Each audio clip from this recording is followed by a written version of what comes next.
Good afternoon, everybody. Online, in person. Welcome to the District of Sechelt Committee of the Whole meeting for July 24th. The time is 3 o'clock. And I'd like to acknowledge that the District of Sechelt is located on the traditional and unceded territory of the Sechelt Nation. We respect the histories, language, and culture of the people of the Sechelt Nation, whose presence continues to enrich this community to this day. I'd like to call this meeting to order and ask for any declarations of conflict. Seeing none, can I have a motion to adopt the agenda? And second, and all in favor? So moved. No declarations and proclamations, so we'll move right on to 5.1. It's my great pleasure to introduce Thomas Urquhart, our climate change public awareness. No, that's not your title. Climate and wildfire policy intern. Welcome, Thomas. Take it away. Oh, and Marina, sorry. I'm sorry. Our community planner, Marina. So I'm just introducing. The District of Sechelt applied for and received a grant from the Pacific Institute of Climate Solutions to hire a student intern. The main focus of the application was public awareness regarding a changing climate and to develop a draft framework for a wildfire development permit area. The work furthers Council's strategic plan and policies in our OCP as well. Thomas here has a short presentation on his internship. Thank you, Marina.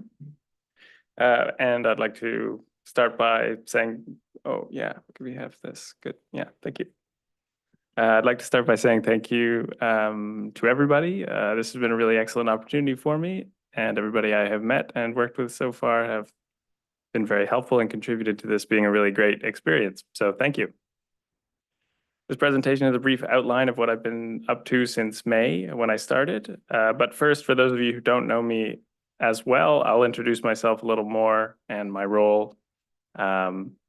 And then I'll get into what I've been up to. So I'm a Master of Public Policy student at Simon Fraser University, focusing on wildfire and climate policy. And so I was very excited when this role came my way because it's right in my area of interest and research. And my role here has been funded by the Pacific Institute for Climate Solutions, which is out of the University of Victoria, with the ambition that I can help Sechelt improve climate resiliency. The Institute also funded a position here last year, and my posting can be thought of as a sort of continuation of that work.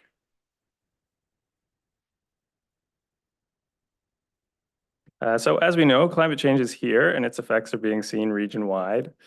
And as I quickly discovered when starting here, a lot of important work on resiliency efforts have already been undertaken in Sechelt, and I relied some on this work throughout my term. Key local documents to outline Sechelt's climate concerns are the Regional Climate Vulnerability Assessment from 2022, which identified wildfire along with excessive heat and low precipitation as some of the highest climate risks in the region. And additionally, the 2021 Community Wildfire Protection Plan outlines wildfire as a serious and growing concern in the region. And it includes some climate projections and a wealth of research into recommendations. And finally, last year's summer student also contributed this body of work as well with a scan of current Sechelt climate policy documents and included some recommendations. So due to the increasing wildfire risk from heat and reduced moisture levels, the most resounding of these recommendations is to develop a wildfire-specific development permit area. And development permit areas are well-established tools for local governments to use to tackle wildfire risk in new development, and they have been shown effective in doing so. So in order to develop said wildfire development permit area, I analyzed 5 of the most relevant examples that I found in my research. And then a key step was to interview staff at these other organizations and find out staff who were involved in implementing or developing those permits to find out what was working well and what isn't, to include those refinements into the work here at Sechelt. And then finally, I took this research to a working group of staff here at Sechelt in different areas of the permit process to understand how best to draft the guidelines for them. So far, there have been several rounds of revision, and the DPA and the work that went into it is also being shared across organizations of the Sunshine Coast Regional District, and will hopefully be of use region-wide. So the result of this work is a draft set of simple guidelines for all new buildings and subdivisions that require a permit, with some exemptions where it is appropriate.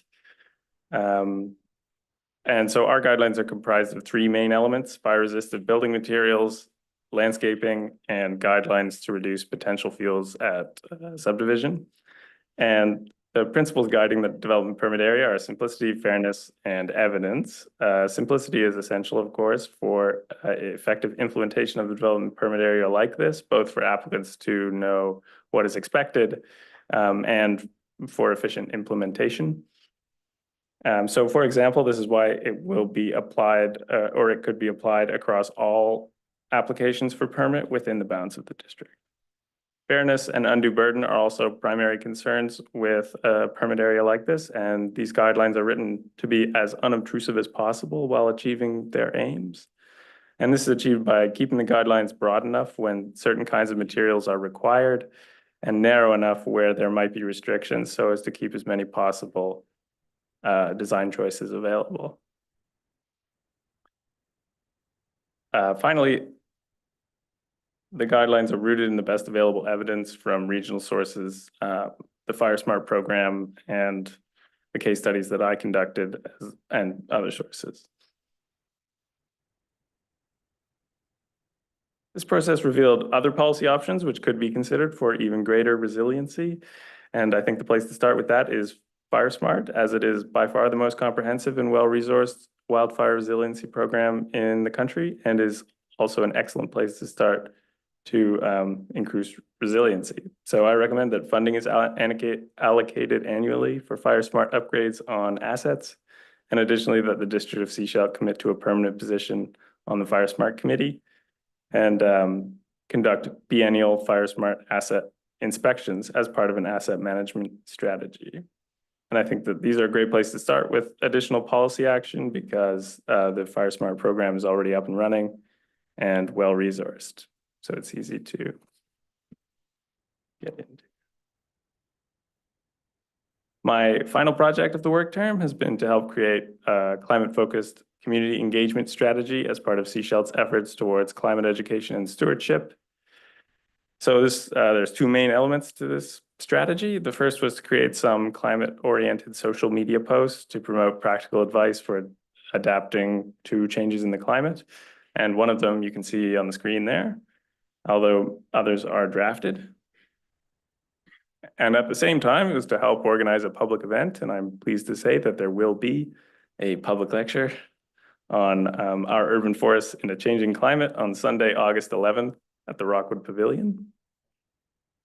And so this talk is hosted by the urban forest expert from UBC, and will include her research into the competing benefits and challenges of urban forests. The regional FireSmart coordinator will also be attending to sort of contribute to the conversation from that angle. So yeah, I hope that some of you may be able to attend. It will be a lot of fun, I think. And that is all for me. So I'm grateful for the opportunity to speak here, and thank you all. Thank you very much. Any questions from council? Councillor Shepherd. Thanks very much, Mr. Urquhart, for the work that you've been doing for the district. I look forward to seeing, or I'm sure it's already being implemented, but you mentioned building materials, recommended building materials that are fire resistant. I wonder if you could give us a few examples. Thank you.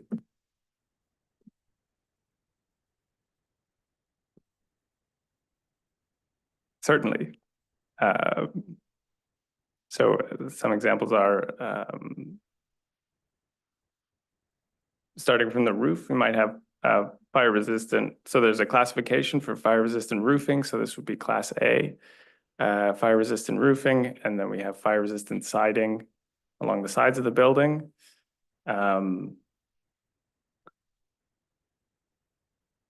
For decks and balconies, there could be, there's like heavy timber is fire resistant building material. So these are all sorts of, they're categories, I suppose, of materials that are rated resistant to fire.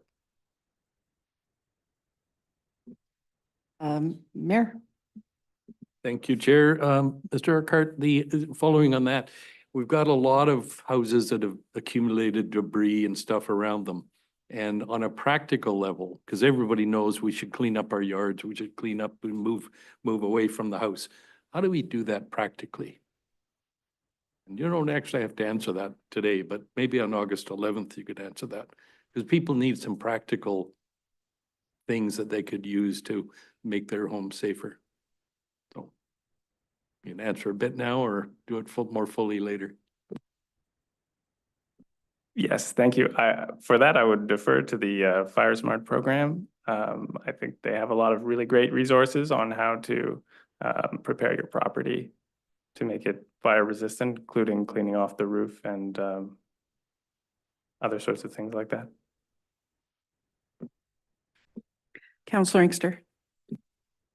Thanks. I got a couple of questions and just got to start by go Red Leafs. You're from Simon Fraser. We got to keep, always got to, everyone says it's Simon Fraser. I got to do that to them. You did the study. There's two studies. You're about to do one and you've done one now. Did you talk about with the Fire Smart, did you talk about different kinds of trees utilized in the Fire Smart program and or spacing of trees? Was that anything you touched on in your studies? That's the first question. Thank you. Yes, there are there's quite a bit of consideration of that in there. So it depends on the application, but in general, some thinning of trees on the spacing aspect can be beneficial, but again, it really depends on the circumstances. Okay, and my second question was on your urban forestry presentation. I'm assuming that's yourself and somebody else working on that project? Yes, I have been helping to organize it, and Marina will be leading the. Marina's, oh, okay.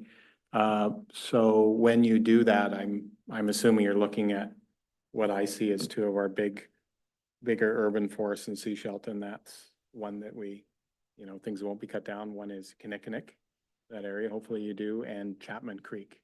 I hope you take a look at those two, what I consider to be two key, well-stocked, untouchable urban forests in Sechelt. So hopefully you'll touch on those when you do your report.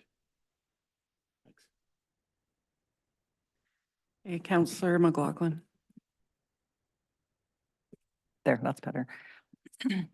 Yes, I was just wondering if our intern and Marina will be preparing a report as well that will document some of the, I think, the special conditions in Sechelt, as Councillor Inkster was referring to. And I was just looking at the Fire Smart Canada publication that goes into quite a bit of detail of Fire Smart principles and applications, and it actually has a chapter 7 on planning, and DPAs are part of that planning, but also part of that chapter is the idea of having for new development areas, area structure plans, which is kind of like precludes or overarches the DPA idea. So I'm just encouraging you maybe to go a little broader in your approach, even though in the end you want to have some DPA guidelines, but to really look at some of the things that are unique here. For instance, fire breaks, I think, are important. And I think about one of the major ones we have here is the airport can serve as a major fire break. So if we can find elements that we can use as part of our planning going forward, and maybe think about that in ways we haven't thought before, that might be quite helpful. And also the idea of an area structure plan. I've kind of spoken to that, kind of trying to get the district to think about doing community planning. And I think the Fire Smart federal report outlines how that can be done. And I know it's done more typically in Alberta, which is kind of where I'm from. So I guess that's part of my preference and training for that. But I think it's important to analyze things at a bigger scale than just CPA. And the idea of the slopes that we have here in some cases, I mean, it scares me to see, and I noticed that in some of the reports, it shows how the slope, and we've seen with fire incidents, how quickly a fire can jump up a slope. So, you know, we tend to like to build on slopes at higher levels for views. So that might be something that we should discuss. And there's I mean, I would like to even take this detailed checklist that is in the federal report for anyone that has the patience to go through all that, because it's very detailed, and maybe assess the village proper for that, or certain communities, so that we can take a deeper dive than simply the already kind of frightening but necessary documents we get from Fire Smart. There's a lot more I found than that. And so hopefully this will all feed together. Thank you. Thank you so much for that. And my only question actually is, well, maybe not just a comment, but I hope we continue to take advantage of these opportunities every summer. And I see Marina nodding her head like she agrees, because these summer intern experiences provide us with a lot of great information. And maybe one day they want to come back here and work. So, you know, there's that. Oh. Okay, no comment. Thank you so much. We will move on to 5.2, Community Forest Legacy Fund Dividend Policy and Bylaw Amendment. And I believe I'll be looking to Director Douglas to give us a report.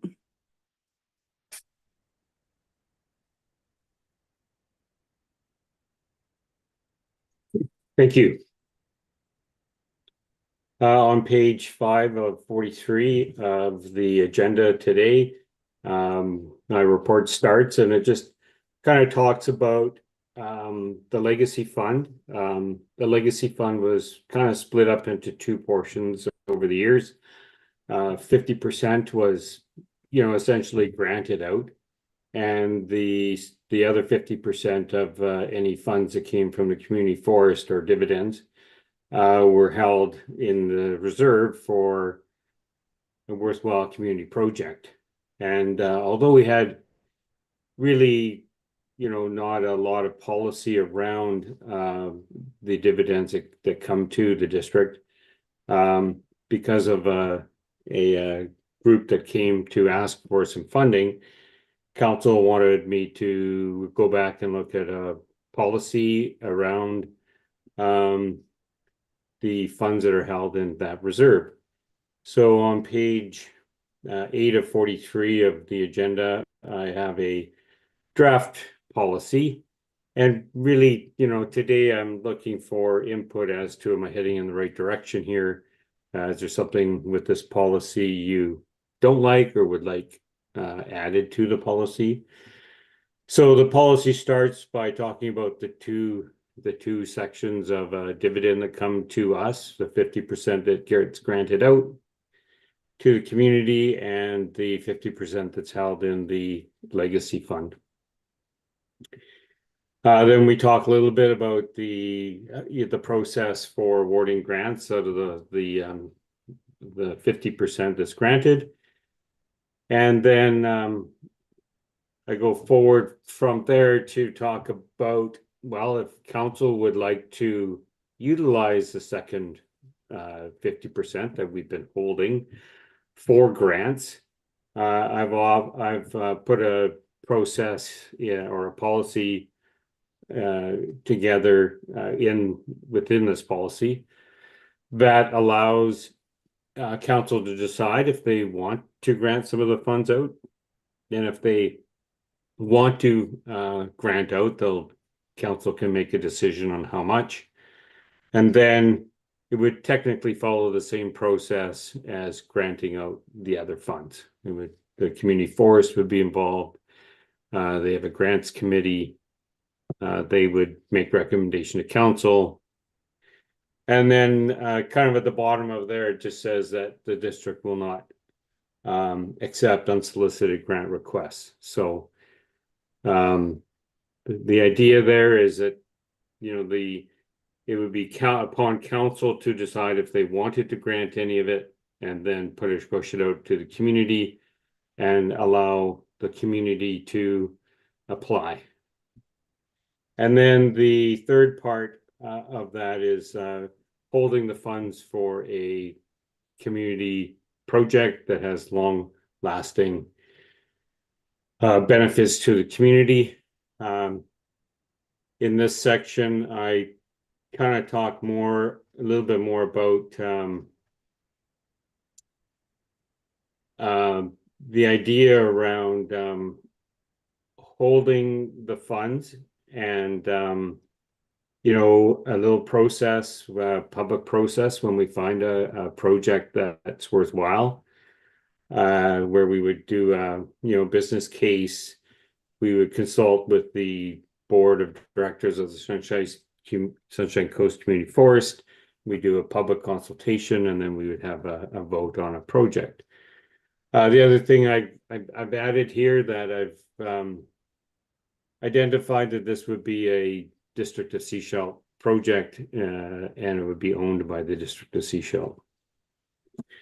So just looking for some feedback as to whether this policy is heading in the right direction. If council would like to see other things or things to be taken out. I have provided this policy to the community forest. They have given me one bit of feedback, but they want to give a little bit more feedback. So no matter what we decide today, it won't come back to council until I get the further feedback from the community forest. Thank you. Thank you. Questions from council? Councillor Shepherd. Well, I'll start the discussion by asking or for approval of the recommendations on page 5, number 1 and 2.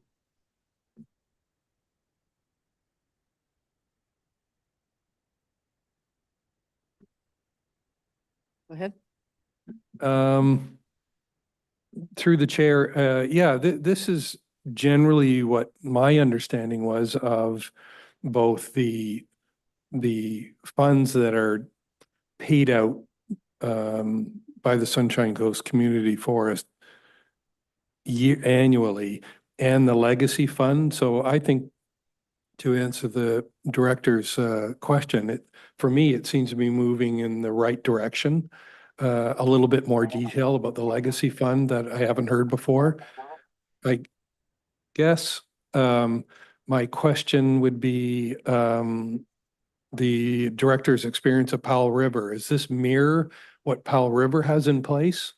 Do they have the same system where they're holding funds for a large community project? What sort of policies do they have in place? Thank you. Over to you, Director Douglas. I would have to, they've changed their policy on it in the last 5 years. And so, but this was very similar approach to Powell River, and the fact that, there would be grants out to the community for projects that would, affect the public in a positive manner. And but I don't remember what they're doing now. I know they've changed their approach a little bit. I know they are doing some spending of the funds on maintenance items with the district, but that's not that wasn't intended when they first put in the community forest, and it's not that way here as well. Anyone else? Councillor Toth? Thank you, Chair. Just a quick question in that at the bottom of page 8, in scope, it says that this policy applies to all dividends received from the community forest. And I just wanted to confirm that this would not only be any extraordinary dividends that are declared by the community forest, but also the regular dividend that we receive. Thank you. The way it's written, it would include both, yes. Thank you. Any question? Counselor McLaughlin? Yeah. Thank you through the chair. I'm just highlighting and wondering about the idea that the project would have to be owned by the District of Sechelt, the whole project, which I think could be quite a limitation if you're looking for shared funding and who knows what. But that is a huge limitation. You know, considering we already have, what, $22 million worth of capital projects we're working on, to also take on another one that we own without even really having any broad discussion of what that might be, seems limiting. I would rather see us go ahead with a broader communication or consultation with the community first about ideas before we assume that it has to be owned by the district. And I think it would make, it'd be one of those topics. I don't know what I'm hearing, but that's not me. Yeah, somebody may be on a speaker somewhere. It would be nice to have a broader conversation and have have that initially rather than, policy, open it up for proposals and then have limitations for proposals and then have the community force then, put their comment on those limited. It just to me is not going to be as all encompassing as I would like to see, given that it is kind of a great opportunity with a very special fund that's been cherished really by the district over quite a number of years. Thank you. Counselor Inkster? Yeah, I hope I don't have that same feedback. It's pretty annoying. I would hope that with the requests to have a more refined policy with the money that's been put aside up to almost $2 million, that we don't tie our hands too much or restrict the decisions that we can make. As I've said previously, my intention for that fund when I lobbied for it and proposed it a number of years ago was that the District of Sechelt could do larger projects rather than small projects to community groups in need. And that other program was a great program. There goes again. But the proposal was to look at a larger amount, and I hope the community force steps up over the last next number of years to continue to contribute to the larger fund, because our community has a number of projects that we may need to do. The Paul River example, as I have mentioned before, did have the turf field at Brooks as a project that the community forest is involved in. And there was many other things. I think they did some south of town trail networks, and it's good to have somebody on staff that was up there at the time many of these decisions were made. But the turf field was a huge project for for Paul River, and it's not something that I'm necessarily considering at this moment as part of this amount. But it's if we need to look at something like that, turf fields are good when we have water problems, as I've mentioned, because you don't have to water a turf field. So that's something we should start talking about. But I don't really want to limit what we do with this. I think that the proposal that came forward that triggered this discussion is a good one. And I think that in this case, and with my original intention, I think that I would hope that this council would reserve the right to have some latitude with the decisions we make with this money. Thanks. Counselor Toth? Thank you, Chair. I'm looking at page 9, and I just making sure I understand it correctly when I read the contents here under 1 and 2. So we've got 1, which is the community grants, which is the regular small granting program that we do right now with the 50% of the extraordinary dividends that we receive. And then under part 2, I actually see 2 options within there. And I just want to double check that that is the case. There's the community grants, which might be for large special projects like the community services project or something, some art center or something that we don't even know about yet. And then there is the option that if the District of Sechelt is undertaking a special project. And so I just wanted to confirm that I am reading that correctly, and I'm wondering if maybe there's an easier way of delineating that there is a further breakdown of two into those two options. Thank you. Comments, Director Douglas? Yeah, that's how, I laid this policy up. The intention though would be that the district would, and the community forest commented on this, is make it a transparent process whereby council would decide, okay, this year we're going to grant $200,000 of the legacy fund and then put it out for other organizations, all organizations to apply for a portion of those grants. And so that's kind of what's intended there. This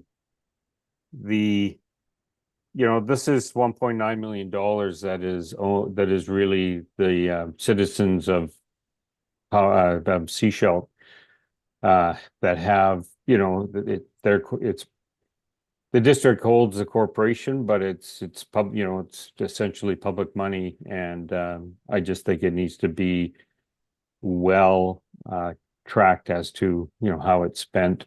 And when we did the track in Powell River, there was grants involved in that and portion of community forest funds and other things. So there's many ways and avenues for us to come up with a worthwhile community project, which includes other grants as well with the funds that we have here. But the key is, with the council on the second part of the money, the council is the one who should decide on a grant and how much they're going to put out, rather than an organization come forward and just ask for the money. That's I don't think what was intended. That doesn't make it open for all the community groups of Sechelt. Oh, Councillor Toth, follow up. Thank you, Chair. Thinking about that and, it being a very intentional decision that council should make to free up money if it wants to spend from the long-term reserve. I'm wondering if something should be added to, I guess it's 2A, to specifically say that the District of Sechelt Council will determine if the community forest legacy funds will be made available. Recognizing, of course, it's procedurally a council decision, but for anybody that might be reading this policy, they know that it's council that makes the decision on this particular fund. Thank you.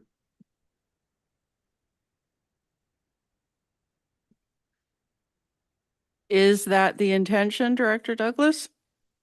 Yes, absolutely. Okay, did you have, Mayor Henderson? Thank you, Chair. I think we get tied up with some of the terminology we use. Special projects, we use legacy. So I'd encourage maybe as part of, my second point is to get more input. I read that this has been reviewed, or you've taken some comments from the executive director of the community forest. I certainly would like to hear from the board of the community forest collectively on what they think of this approach. I think it's got a lot of merit, but I also think these are the folks that have volunteered over the years to generate the funds, and we owe it to them to make sure we're getting lots of feedback from them. But I would suggest in terms of, I don't know, that we've got community grants, and then I'd suggest we try and focus on the other one is, to me, is a legacy project. So whatever term we want to do, but somehow we're getting a lot of words in here. So first point is let's hear from the board before we bless this, and let's see if we can make it a little simpler in words. So we don't get confused between what is a regular grant and, or a recurring grant, an operating grant, and what is for that one big legacy project. The other piece I'd offer, of course, Powell River is, I believe, 5 times bigger in capacity and annual allowable cut. So they've had a lot more money coming in to use to their good fortune. Thanks. Thank you. Counselor Inkster. Yeah, I don't mind seeing this as a living document for a while until we can get proper input. I know that the stimulus for this was a project that will take a while to come to fruition. I did want to mention though, with that project that came forward to us, is they have the grant pieces that was just mentioned by Director Douglas as part of their plan to have grants. So that would be truly a community project with a number of pieces coming together, and then the district stepping up with the, I guess, the cap on the head of the project. There are other processes that we can look at though, if we get concerned about public input. One, just historically, the Seaside Center was a direct gift to the organization. There was a lot of community input, community volunteerism that went into the building of the building, but there was necessarily no community input session where people of the community decided that that money would go there. The district decided that. The other route that may be more favorable to some is the Kinnickinnick Park forestry tree money that was put into a recreational fund in the early 2000s, and council formed a committee to decide what we would do with that $400,000 to $500,000. And in the end, $200,000 of it went to the Kinnickinnick Park to twin it and put up lights. So that was our own project, and that's where that money went, as an example. But those were 2 public processes that happened. Council made a decision, direct award. Council set up a committee to make 5 recreational direct awards within the community, one of them being the building of Kinnickinnick Park. Thanks. Okay, Counselor McLaughlin. Yes, further to that, through the chair. I'm just wondering with the proposal that came forward and my concern about ownership by the District of Sechelt, if that would negate this, their idea, because I don't think the district would own that project, the land or anything. Unless we could possibly say we would own somehow the part of the building, if that would be acceptable, that we would be possibly funding. So I'm just throwing that out there in terms of logistics. But I don't think it's fair though to introduce a policy that would not allow the project that instigated all of this for us. And also, I think it's important to have community conversation regarding the OCP, because there's going to be amenity contributions, and we need to define amenities quite broadly, and we need to raise funds for those from development. And that is going to be, I think, quite different than how we have really applied many amenity contributions in the past. But I mean, that way we might have a way to use this money when some amenities come forward that we think are worth funding specifically, which, in the end probably would be owned by the District of Sechelt. But just some thinking outside the box here. Thanks.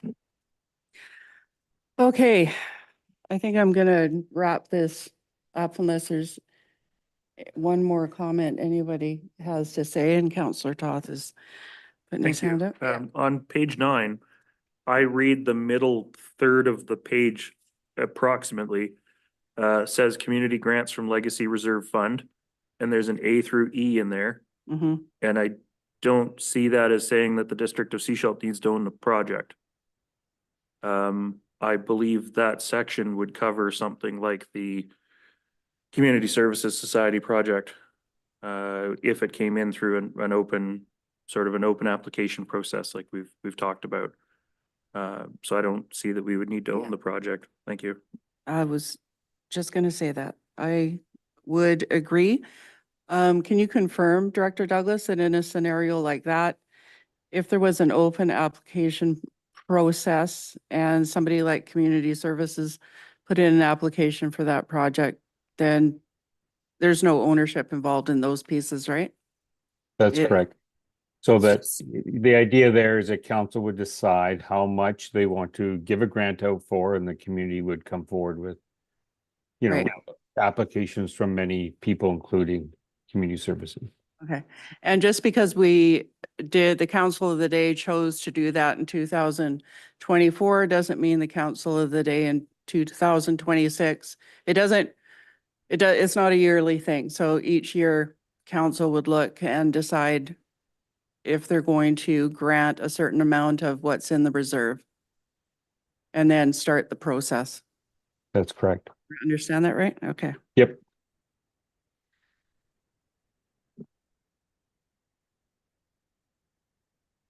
Okay, so we have a recommendation on the table, correct? Correct? Any other, If I may, Mayor Henderson? thank you, Chair. I think my comment was that it's premature at this point to vote in favor of the recommendations. Because to me, if I read that, then that's saying we like what we've seen and bring it back pretty soon. And so it's not that I'm opposed to the spirit of this, but I would like to hear from the board of the community forest and perhaps get some clarity on some of the other points that we discussed. So, and I'm not trying to say no to this at all. I'm just saying I don't think it's, I can vote in favor of the recommendations. Councillor Inkster? Yeah, I'd heard that a few minutes ago. I mean, we're probably not going to make this quick decision, but my question would be clarity. So how would the community forest, the directors would put a letter through on behalf of the board? Is that what we're looking for? Individual directors make presentations to our council about their thoughts? How do we wish to proceed with getting information? I'm assuming it's on behalf of the board. They give us some recommendations in letter form. I'm assuming, yeah. Yeah, seems to be more comfortable. If I may to the chair. Yeah, they're going to give me a written submission to the policy. They've made some initial comments. They like the direction, but they would like to dig into a little deeper with their board. So, yeah, so I'm not looking for necessary recommendation to, approve and take to council immediately. If this policy is heading in the right direction for council, then I'll wait for the community forest information and then come back to council with the recommendation and the information from the board. Okay, knowing that, then do we need to pass something here today? If you've heard that generally we're going in the right direction? If that's what I'm hearing, that we're going in the right direction, then we can just wait for the submission from the community forest and then I'll bring it back. Okay. And somebody okay, corporate officer, what do we do with the recommendation? We vote on it. The committee is welcome to put the motion or vote on the motion that's already on the floor if they choose. And if that passes, it will become a recommendation to council. So that can come back after Director Douglas has received the information from the board. If it's not voted on today, then Director Douglas may just bring it back to a regular meeting for a council decision, or it could come back to a committee meeting if that's what council would prefer. What's your wish, council? Yep. Thank you, Chair. I think the cleanest thing procedurally would be for us to vote this down and then just make a motion to refer it back to staff for further consideration. Okay. Everyone is clear that the recommendations as written or what's on the table? Then I will call the vote. All in favor? Opposed? Sorry, I don't mean to laugh, Councillor Shepherd. Yeah, 5-1. That's defeated. Let the record show. No, someone's going to make another motion. I move that we refer this back to staff for further consideration. I see a seconder. All in favor? So moved. Thank you.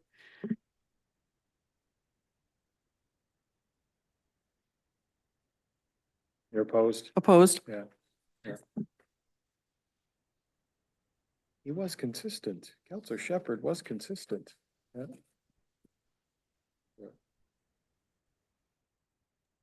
Thank you. All right, Council 5.3, 2024 second quarter reports. which you all have before you, and staff are available to answer questions. Who would like to start? I can Counselor Inkster. Yeah, Start at this end. Yeah, thank you. Just thanks for the report. Just start at the top. Most of my reports are on public works and, well, fields and things like that as per, I think, usual. I just wanted to mention to council, it's good to see that all our fields are up and healthy again, and hopefully we can hold on to that now. As I said before, it was embarrassing for me to have a couple of fields that weren't being well used and there was problems with them. I wanted to say to council that we might need to look at water in the Kinnickinnic area to deal with our fields. We need to start considering that because there's a lot of water around there, and one of the SCRD wells is proposed is in the Kinnickinnic area for a reason, and that's that there's groundwater there. So one of the largest users of water at the regional district, I think council already knows, is our parks department with our fields. And I'm okay with that in a sense because they're well used, especially if there's ever a tournament that council wants to turn their attention to. There's hundreds of people up there with parents, and that's well-used facility, and it's relatively inexpensive compared to the covered ones. So I just want to turn our attention to that. We may need to look at some sort of water system for Kinnickinnic, whether it's working with the golf course and or looking at collecting water around in the forest area. If you look up above Kinnickinnic, there's a lot of water that collects up there. So, and there's ditches. So we need to maybe consider that. It's just a big thing for me right now. And I was good to see all the stuff around I hope the plaques were replaced, the memorial plaques that were mentioned. I hope everyone has an inventory of those and they were quickly replaced, because that was really disappointing to see and frustrating. And I ever catch them anyway. Disappointing. The other thing I wanted to see, I'm glad to see the money for our urban tree program. It's not, I'd like to see $15,000 to $20,000, but 7,500 is better than nothing. And just my final comment on some of the stuff is looks like the staff has thought of bee habitats for the community because of the decline in the world bee population. I'm sure they're on top of that and they know that's good for bees. I'd love to see us consider and talk about a public beehive. And it'd just be a good idea to do. And what that is it's a glass enclosure and you put a beehive in it, and it's an educational piece for the community. It's quite large, and we just put it in a good spot in a safe place because people get concerned about allergies and stuff. And the community gets to see how one of the key components of if all the bees die, we die. So I think I'd love to see staff figure out a way to do that. I talked to Perry Schmidt about it a few years ago, and I'm talking about it again. I'd love to see us do something around bee education in the community. Thanks. Those are my initial comments. Counselor Toth. Thank you, Chair. Looking at, I guess it's on page 41 of 43 of our agenda package. It's part of the capital projects. The Wakefield lift station says that it's on track. I'm sorry, I've lost it already. It's about halfway down the page. It says that the project's in good standing and it's on track. I just wanted to hear from engineering perhaps if they had any, like, it looks like the site's been shut down for the last month or so. And I was just wondering if there was any particular reason. Are we waiting for particular components or, yeah, thank you. Through you. Go ahead. Yeah, hello through the chair. So there has been activity, but it's been inside the building, so you might not be seeing people on the ground working, but now we're at a stage where it's all about the instrumentation in the building and the pumps and all that. So latest report is from the project manager. We're still on track. We're about 70% done and expecting to be commissioning in November. Who else? Anyone else? Counselor Shepherd? Through the chair, first page, page 16. Third point down, sorry, it's a study that's mentioned and I'm just confused. It's the community land development analysis that we're doing with partners like the Shishal. I wonder if someone could just remind me about what that study is. Thank you. You could go ahead. Thank you, Madam Chair. I'd be pleased to. This derives from the Complete Communities Grant application fund that we received in February and partnered with the SCRD and Sechelt Nation. And so the three governments are undertaking land use planning at the very early stages at the same time.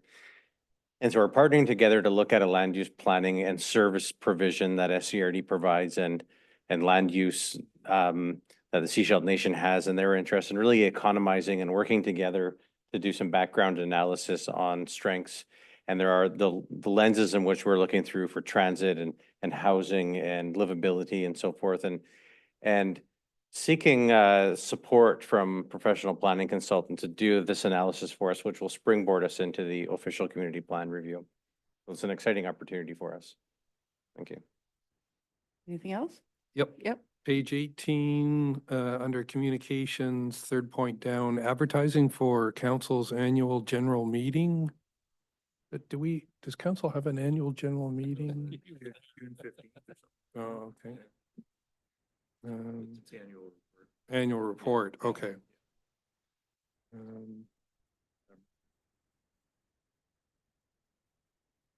I think that's it. Thank you.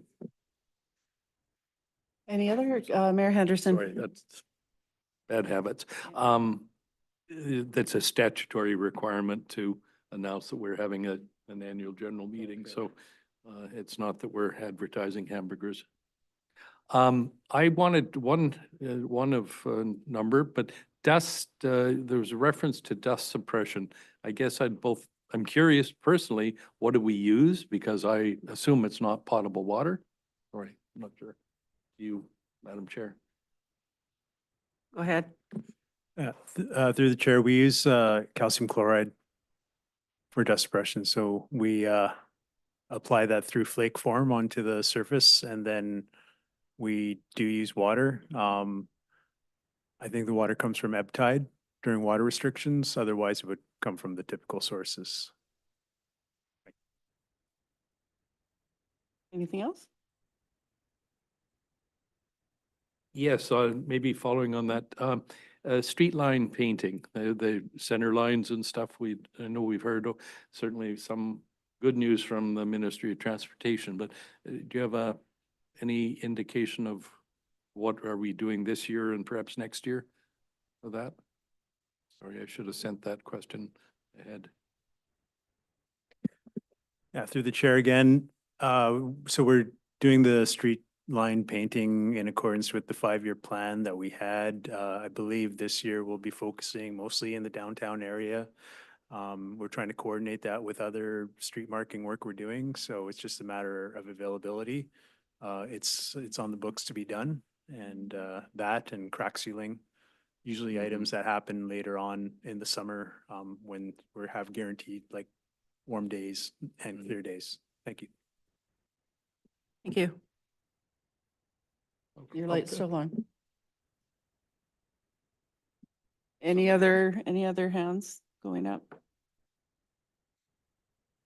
Counselor Yes, Inker? thanks. Quickly, I just want to thank staff for these reports. They're helpful and they give us a lot of information and probably for staff, sadly, an ability for us to comment. Thanks. Go ahead, Mayor Henderson. Oh, thank you. We were talking about urban forest and trees, and I'm sure staff are aware and hopefully they're readying an application for the GCC program, Growing Canopies, Growing Communities Canopy Canada Fund. So lots of money available for us to plant trees.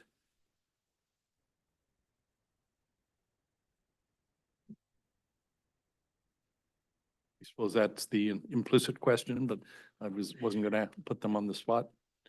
Just wanna, maybe they can report back. Cause I think there's 2 intakes. One is fairly soon and one will be probably like 6, 8 months from now. Just out of curiosity, is it specific trees or? No, Nothing? I think they're looking as a new program, they're looking for innovation and things that if it works here, they could roll it out in other parts of the country. I see. Okay, But I great. think it would also apply to like the expensive work we did on Inlet with the tree bulbs to protect the trees in the urban environment. That's great. And since my light is still on, Madam Chair, I wanted to acknowledge, I guess we don't get to name them, but I did have the pleasure of attending when an employee of 17 years left, retired from the district. And it was great to see the staff all together and acknowledge this individual for doing such great work for, hard to believe, 17 years. Almost as long as you, Councillor Inkster. Although there's an employee.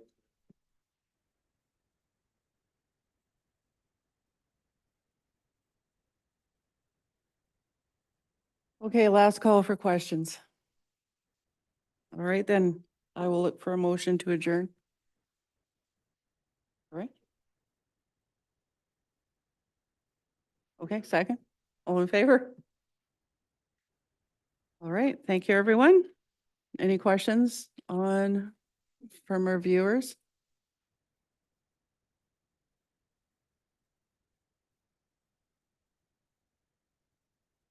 Thank you.